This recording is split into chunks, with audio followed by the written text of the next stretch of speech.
नमस्कार किसान भाइयों, स्वागत है आप सबका आपके अपने YouTube चैनल ओहदार फार्म में। किसान भाइयों, आज की इस वीडियो में हम लोग बात करेंगे कि आप बरसात में आलू का खेती कैसे कर सकते हैं। किसान भाइयों, आपको बता दें कि बरसात में आलू का खेती बहुत ज़्यादा रिस्क वाला खेती हो जाता है। जितना रिस्क है किसान भाइयों, उतना इससे फायदा भी होता है। तो आज का इस वीडियो में पूरा डिटेल में आपको हम बताएंगे कि आप बरसात के जो इस कठिन मौसम है किसान भाइयों, जब बारिश पूरा आपका खेत को भर देता है पानी से, वैसे कठिन टाइम में भी आप आलू का खेती करके आप 1 एकड़ के हिसाब से अगर आप लगा रहे हैं तो लाखों रुपए आराम से कमा सकते हैं। तो इसमें पूंजी की बात करें किसान भाई, यानी कि इसमें लागत की बात करें किसान भाई, तो लागत जो बीज और खाद का है वही बस लागत है, लेकिन जो इससे जो रिटर्न आएगा किसान भाई बहुत जबरदस्त आएगा।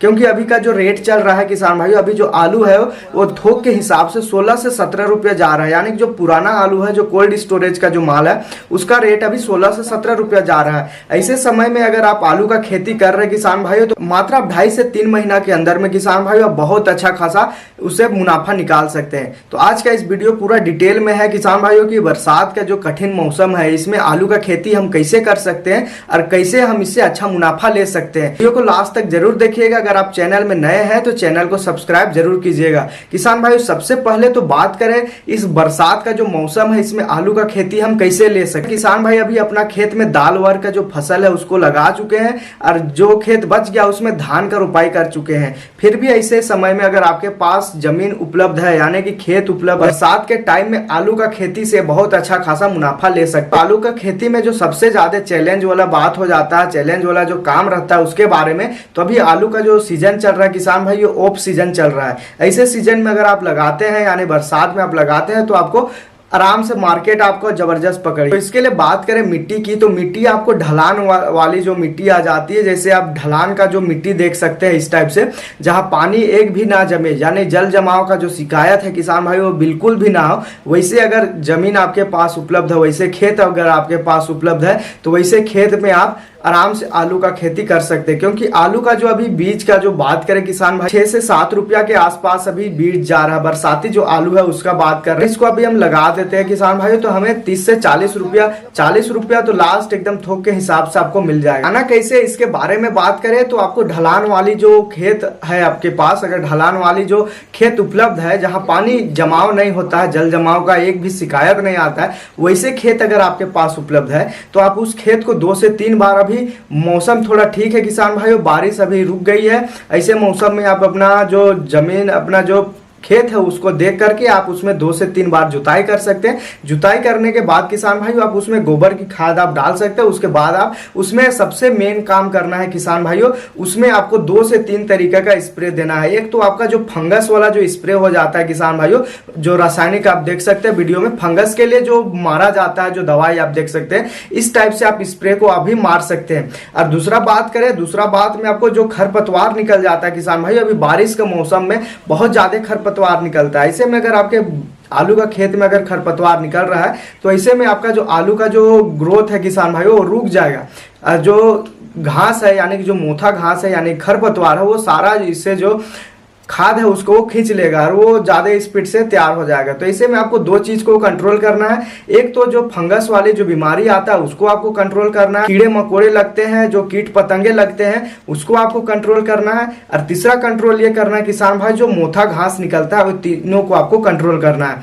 तीनों को अगर आप कंट्रोल कर लेते हैं, आपका जो जमीन है वो जल जमाव का नहीं है, जहाँ जल जमाव नहीं होता है, ये 3-4 चीज आपके पास उपलब्ध है किसान भाइयों, तो बरसात के जो कठिन मौसम है उसमें भी आप बहुत अच्छा खासा मुनाफा ले सकते हैं। बरसात का जो मौसम है उसमें आप देखिए आपके मार्केट में कौन कौन से आलू का जो वैरायटी है वो मिल रहा है, तो आप उस वैरायटी को ले और उसका चयन करें। ऐसे तो मार्केट में बहुत ज्यादा वैरायटी है, जैसे कुफरी करके एक वैरायटी आता है, कुफरी पुखराज करके वैरायटी आता है, कुफरी सुंदरी करके एक वैरायटी आता है, बहुत ज्यादा ऐसे वैरायटी है। अब देखिए आपके मार्केट में कौन कौन से वैरायटी उपलब्ध है, उस वैरायटी का आपको चुनाव करना है। सबसे पहले तो आपको बेड मेकर की सहायता से या फिर आप लेबर की सहायता से बनवाना चाह रहे हैं, तो जो स्वीट पोटैटो यानी कि जो शकरकंद के लिए जैसा बेड लगता है उस टाइप से आपको बेड आलू के लिए भी लगाना पड़ेगा। बरसात में आपको बता दें कि आलू के लिए आपको पतला बेड नहीं मारना पड़ेगा, उसके लिए मोटा चौड़ा बेड मारना पड़ेगा।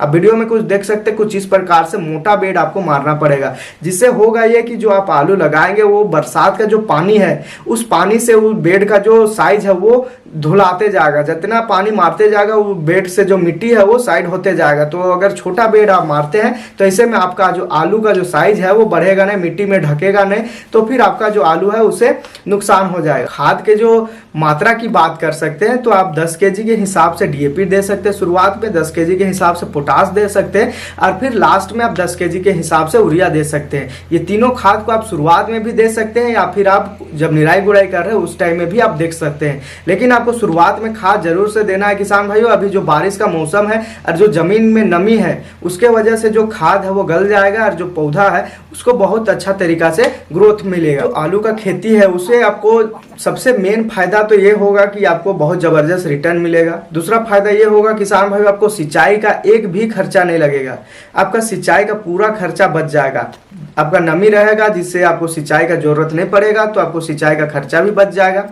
और दूसरा बात करें किसान भाइयों कि इसमें बरसात के जो टाइम है उसमें सिर्फ आपको कीड़े का, खरपतवार का बस नियंत्रण करना पड़ता है। ऐसे में सभी जगह पे खेती होता है तो आपका जो खेत है उसमें मवेशी का भी खतरा नहीं रहता है, तो आप इस टाइम में लगा सकते हैं। और इसका नुकसान की बात करें किसान भाइयों, तो खेत है उसमें जल जमाव अगर हो जाता है तो आपका जो आलू है वो अंदर से गलने लग जाएगा, अंदर से गलेगा, उसका तना गलेगा, तो इस टाइम में आपको नुकसान होगा, जबरदस्त नुकसान होगा। लेकिन फायदा भी बहुत जबरदस्त है किसान भाइयों, जितना रिस्क है उतना ही ज्यादा इसमें फायदा भी है। अगर आप संभाल लेते हैं, आप मेंटेन करके चलते हैं, जमीन अच्छा है आपके पास, तो आप आराम से इससे अच्छा खासा मुनाफा ले सकते हैं। जब इसका पौधा आप निकलना स्टार्ट हो जाएगा उसके 15 से 20 दिन के बाद आप इसमें हल्का निराई गुड़ाई भी कर सकते हैं। गुड़ाई के टाइम भी आप इसमें खरपतवार निकाल सकते हैं। चढ़ाने की बात करें किसान भाइयों तो अब निराई गुड़ाई से पहले भी आप कर सकते हैं, मिट्टी चढ़ाने की बात। अब मिट्टी पहले भी चढ़ा सकते हैं किसान भाई, उसके बाद आप जब खरपतवार नियंत्रण नहीं हो रहा तो उस टाइम में आपको निराई गुड़ाई भी करना पड़ेगा। तो इसका जो उपज है वो अन्य जो फसल है उससे बहुत अधिक होता है, क्योंकि नमी बहुत ज्यादा रहता है खेत में। ऐसे में इसका जो ग्रोथ है, जो साइज है, आलू का जो साइज हो जाता है उसका जो ग्रोथ है बहुत अधिक बढ़ने लगता है। इसका जो उपज है किसान भाइयों, ग्रोथ बढ़ने के वजह से उपज भी बढ़ेगा और उससे मुनाफा भी आपको जबरदस्त होगा। तो ये था किसान भाइयों आलू का खेती के बारे में जानकारी। वीडियो आपको कैसा लगा कमेंट करके आप जरूर बताइए। अगर आप चैनल में नए हैं तो चैनल को सब्सक्राइब जरूर कीजिए।